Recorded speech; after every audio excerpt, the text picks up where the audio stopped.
जो east central railway कर्मचारी union का तृतीय वार्षिक अधिवेशन हुआ। पहले दिन चुनाव हुआ। चुनाव में जो हमारे केंद्रीय पदाधिकारी की निर्विरोध टीम चयनित हुई जी। उस चयन के बाद एक नई टीम बनी जो आने वाले 3 साल तक काम करेगी।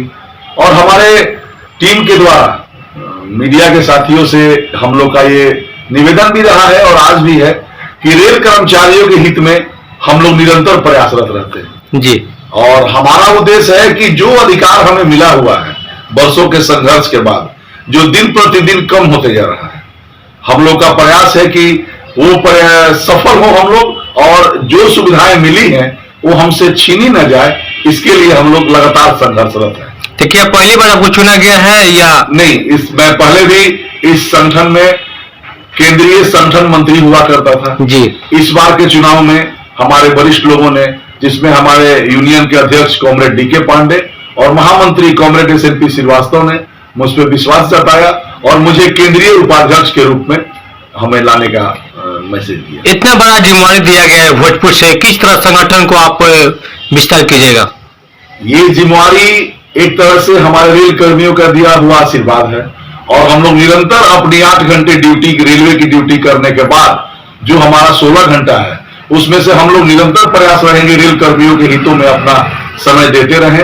और हमारे रहते हुए एक हमारा उद्देश्य रहता है कि जो हमारे नीचे के रेल कर्मी हैं, जिनके जो रेल को चलाते हैं, जैसे ट्रैकमैन हुए, सिग्नल हुआ डिपार्टमेंट हुआ, टीआरडी डिपार्टमेंट हुआ, मैकेनिकल हुआ, इन तमाम लोगों को किसी तरह की असुविधा ना हो, उनकी सुविधाओं का ख्याल रखना और उसे निरंतर प्रशासन के समक्ष रखकर पूरा कराना हम लोग की पहली प्राथमिकता है और हम लोग इसमें निरंतर प्रयासरत हैं।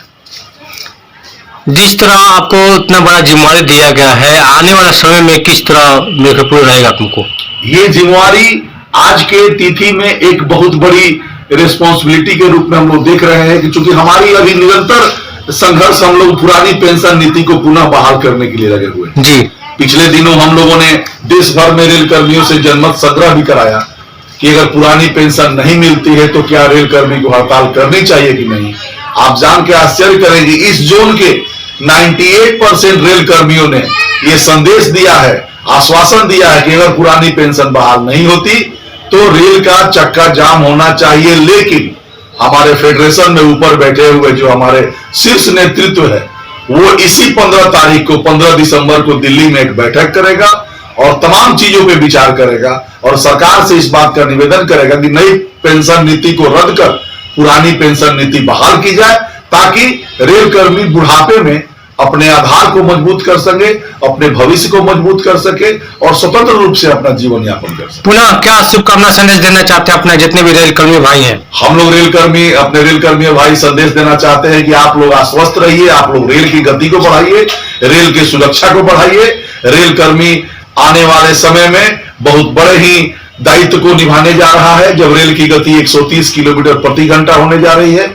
हम एक बात कहना चाहते हैं कि रेल बॉर्डर पे सेना सतर्क है तो देशवासी सुरक्षित है, और रेल कर्मी सतर्क है तो देश की यात्री सुरक्षित है।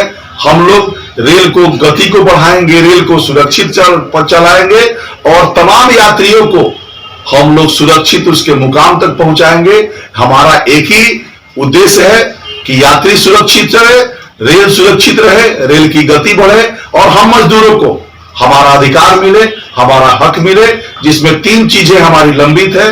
कोविड काल में जो 18 महीने का महंगाई भत्ता सरकार ने हम लोग का रखा हुआ है, मैं आप लोगों के माध्यम से सरकार से भी निवेदन करता हूं कि हमारा महंगाई भत्ता रिलीज करे, 8वें वेतन आयोग का गठन करे और नई पेंशन नीति को रद्द कर पुरानी पेंशन नीति की बहाली करे। हम लोग सरकार से संघर्ष कतई नहीं चाहते, सरकार हमारी है, लेकिन हम अपने हक के लिए निरंतर प्रयास करेंगे, संघर्ष जारी रखेंगे और बाकी जो निर्णय होगा दिल्ली में हमारा केंद्रीय नेतृत्व जो निर्णय करेगा उस निर्णय के हम लोग। नाम बता दीजिए अपना। मनोज कुमार पांडे, केंद्रीय उपाध्यक्ष, ईस्ट सेंट्रल रेलवे कर्मचारी यूनियन, पटना।